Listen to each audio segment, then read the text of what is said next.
In the headlines, EU endorses €150 billion investment plan for Africa.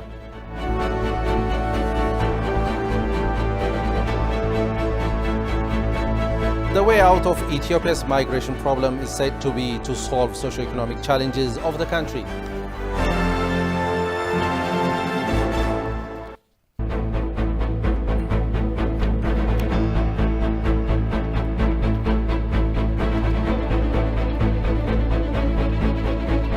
Hello there, welcome to ETV News. I am Grum Tariko. Leaders of the African nations are meeting with their counterparts from European nations in Brussels. The two sides discuss several major economic, security and health-related issues to further boost their cooperation in these areas. The European Union thus announced €150 billion investment plan to be implemented in Africa over the coming 7 years. Alula Teklemariam has more on this.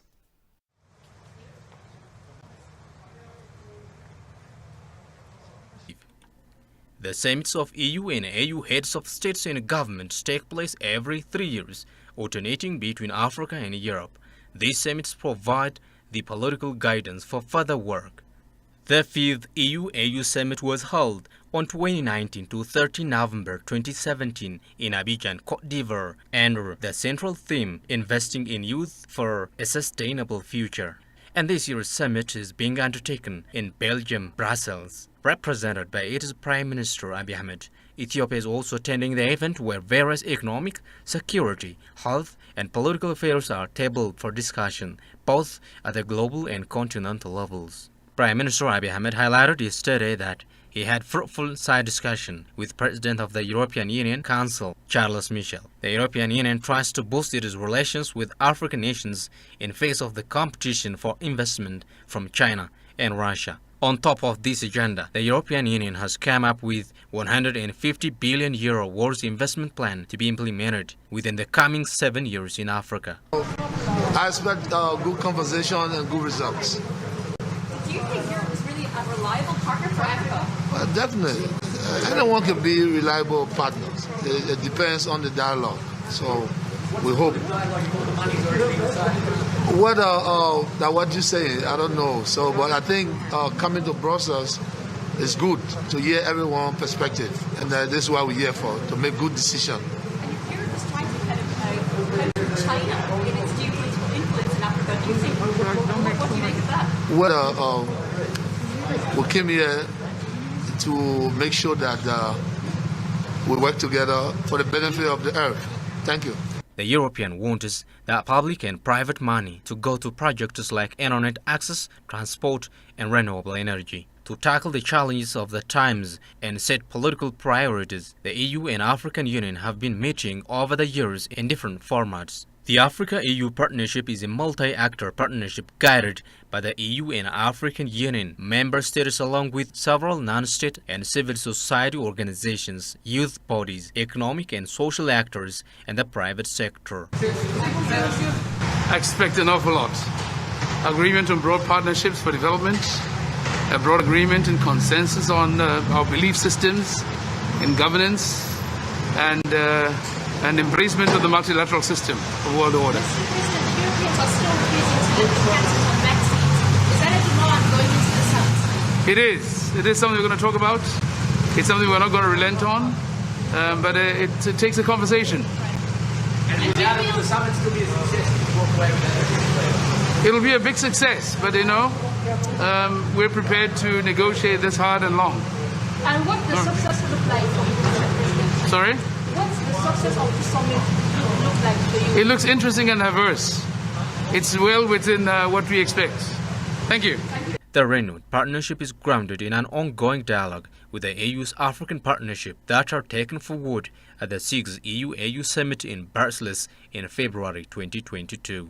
The partnership strives to bring Africa and Europe closer together by strengthening economic cooperation and promoting sustainable development, with both continents coexisting in peace, security, democracy, prosperity, solidarity, and human dignity. Against this backdrop, the two partners are determined to work together on a strategic long-term footing to develop a shared vision for EU-African relations in a globalized world. global vaccine distribution and prevention mechanisms of coronavirus, political and security crisis of some African nations, as well as further economic cooperation remain to be among the top agenda of the unions. Republic of Turkey welcomes the decision of the Ethiopian Parliament approving the lifting of state of emergency in Ethiopia as a right step towards achieving peace and stability in the country. Turkey welcomes the decision of the Ethiopian Parliament approving the lifting of state of emergency in Ethiopia, which has been declared last November. It considers this decision as a right step towards achieving peace and stability in the country. The Turkish government, in a press release, indicated Turkey has been enjoying deep-rooted ties with all parties in Ethiopia and will continue to support all efforts towards achieving peace and stability that Ethiopia deserves.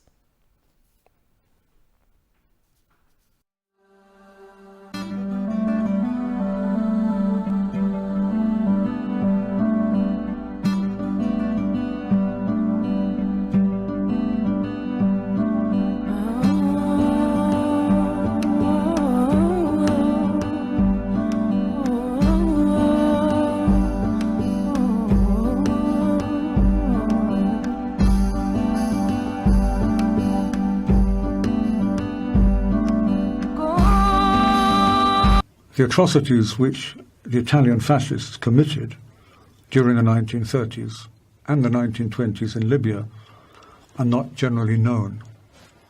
And the reason they're not generally known is that none of the war criminals ever went to trial.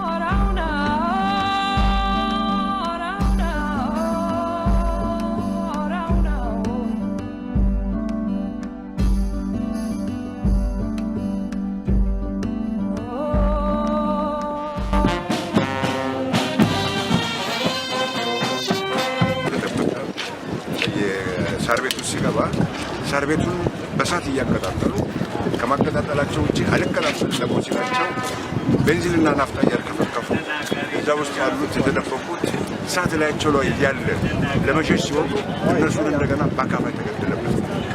ይሄ አረመኔነት የኢትዮጵያ ወንድሞቻችን አባቶቻችን ያላግባብ የተገደሉበት።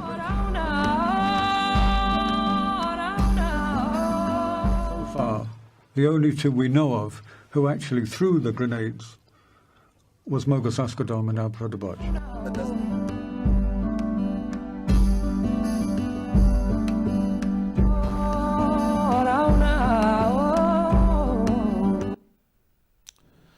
Spokesperson of the Ministry of Foreign Affairs, Ambassador Dina Mufti, said efforts are being made to repatriate Ethiopians in need. He updated local and international media on various pertaining political and diplomatic issues. Johannes Fantown reports. On the weekly briefing of the Minister of Foreign Affairs, spokesperson Dina Mufti made a remark about the political diplomacy, citizen-centered diplomacy and other related issues. According to the ambassador, the delegation led by Finance Minister Ahmed Shide recently left for Saudi Arabia and discussed humanitarian issues, and a committee is being set up to repatriate Ethiopians living in Saudi Arabia. However, the work was not being implemented immediately. Ambassador Dina said the main thing to be done is to curb illegal immigration.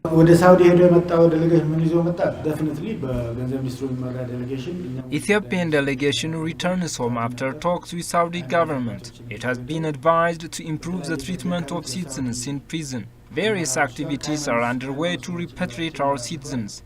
Apart from this, we need to do things at home to prevent citizens from immigrating. For the time being, repatriation is an alternative, but the only way to solve the problem permanently is to address the root causes of migration. በተቻለ መጠን እንደ ሀገር ይህን ችግር ለመቅረፍ ለማቃለል ወይም ለማሳነስ እዚህ ነው ስራ መሰራት ያለበት። In addition, the ambassador appreciated the denouncement made by the No More movement on the Orwellian entitled Ethiopia's Civilization, Peace and Democracy Act, HR 6600, which calls for the imposition of harsh sanctions and violent measures against Ethiopia. HR ይሄ human rights bill ነው። ይሄ ከአሜሪካ ጋር As you know, there are 3 government bodies in the United States. Ethiopia's relation with the United States have improved with the administration. This HR 6600 bill was introduced by the Congress. Despite the draft resolution, the relationship between Ethiopia and United States is expected to improve. ቢሉ እየተካሄደ ያለው በአንዱ ብራንች ኦፍ ዘ ገቨርንመንት ነው። ያም ሌጂስሌቲቭ ነው። ሌጂስሌቲቭ ኮንግረስ Explaining the benefits of lifting the state of emergency, the spokesperson described the efforts being made by Ethiopian ambassadors living abroad in order to assure the interests of Ethiopia in different aspects. Related to the 35th AU summit, the ambassador recalled the AU's decision of making Swahili an additional language for the African Union. Meanwhile, Dina expressed the need to proposing Amharic language for the Union's working language. Scholar suggests that Ethiopia should undertake an inclusive and genuine national dialogue to get out of its predicament. The scholars also reiterated that care should be taken that the national dialogue not be hijacked by personal interest of politicians. Goshumelso reports.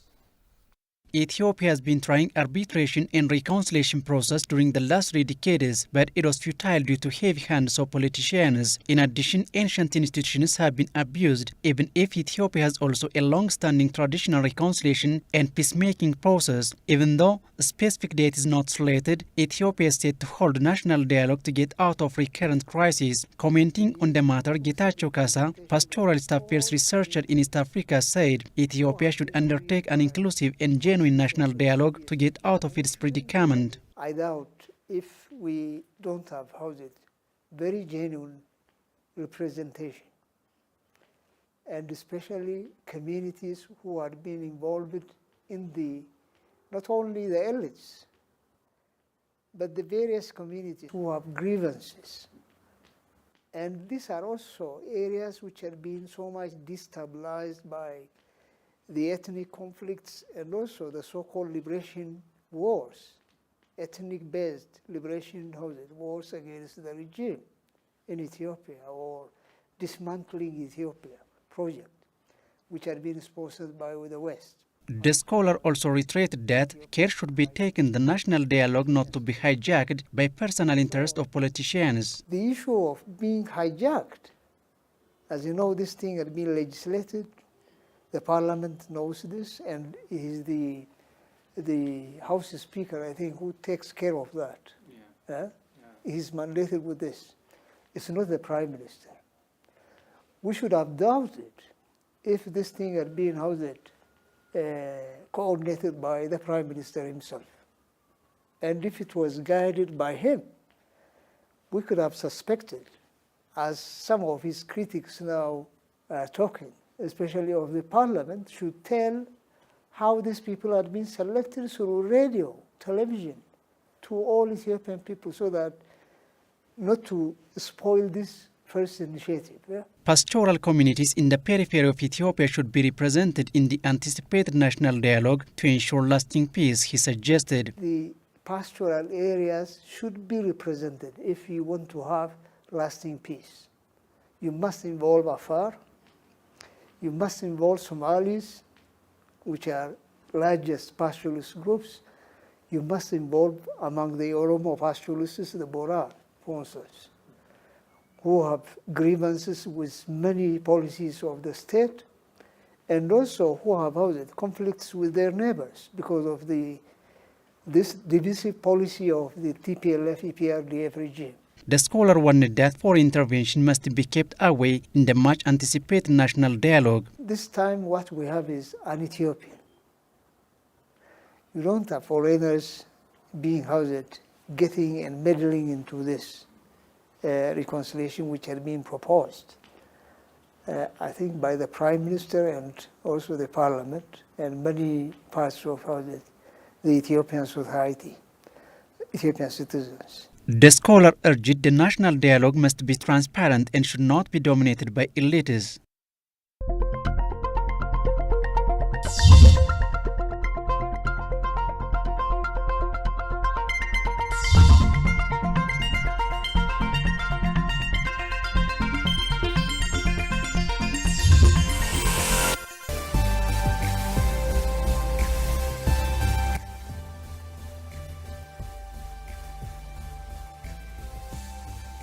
Martyrs Monument or Yakata 12. The obelisk, monument, was inaugurated on February 1942 in memory of the citizens of Addis Ababa killed in the Italian fascist massacre of February 1937, and it tells the world, and reminds Ethiopians, about the wild acts and genocide of the fascist Italians through Graziani, by Ethiopians, in February 1937 provoked the Italian to unleash a 3-day reign of terror in the course of which thousands of innocent Ethiopian citizens, including aged people, children, and pregnant women were killed in cold blood by bayonets, guns, spades, and many of houses burnt down. The entire horror and terrorist action befallen on the citizens of Addis Ababa is depicted in bas-relief on the 28-meter of the monument made by 2 Yugoslavia architects. In addition, the massacre was narrated by bronze letters carved on open book-like stones on 4 directions around the obelisk.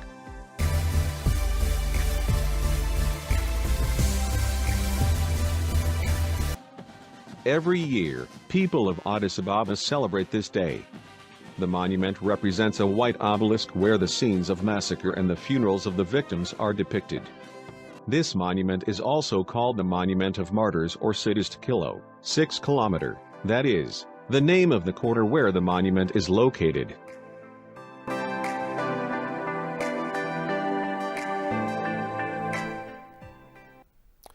You are watching ETV News, and next is Forex Update. Let's have a look.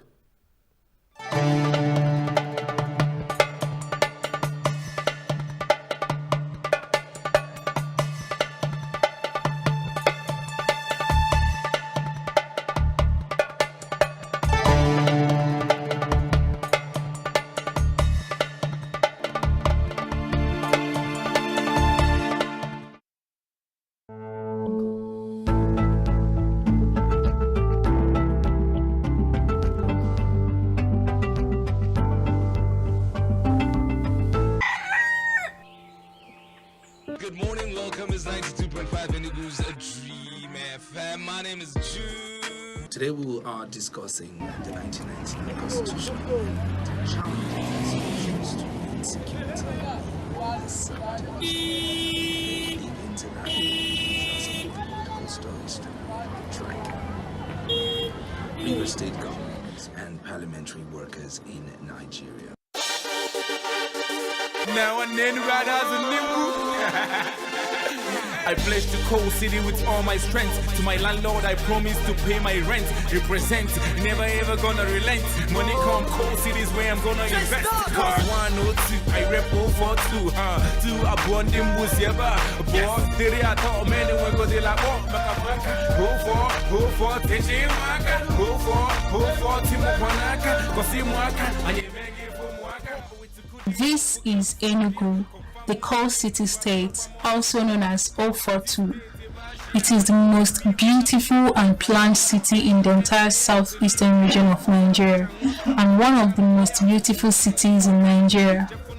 Enugu is home to over 700,000 people and takes pride in her green landscape, serene ambience, peace-loving residents, and highly nutritious foods. Ogre Road is a socio-economic hub in the city. It is home to Enugu Rangers Football Club home stadium, the Nnamdi Azikiwe Stadium. Also,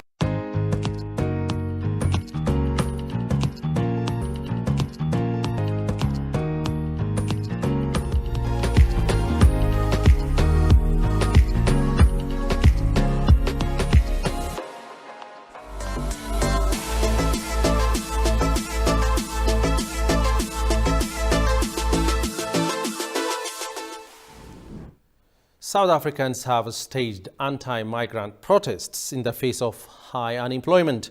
Speaking to reporters in Cape Town, Ramaphosa rejects accusations of xenophobia. He is keeping a close eye on anti-migrant protests amid the wave of unemployment. Shagawi Matau has the details from Africa News.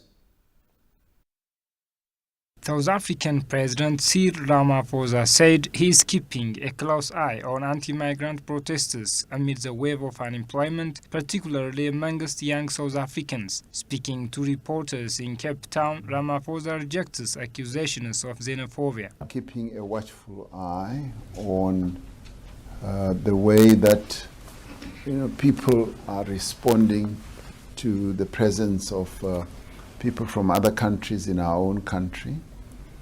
And we have made it clear that, one, as South Africans, we are not xenophobic. We do not hate or people from other countries. And in fact, we embrace people from other countries. Unemployment in South Africa is at 35%, climbing as high as 65% among young people. Many resent foreign workers. The number of South Africans have a concern that it's possible that these people are taking their jobs. And we believe that we need to address this issue with the sensitivity that it requires. There certainly is no need by South Africans or for South Africans to take any action in their own hands. According to official numbers, there are almost 4 million foreigners living in South Africa, including political refugees, qualified workers, and economic migrants. Time now for weather update. Let's have a look.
Over now to a quick reminder of the headlines.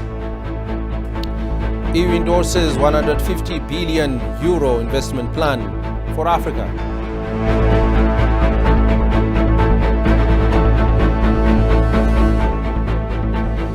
The way out of Ethiopia's migration problem is said to be to solve socio-economic challenges of the country.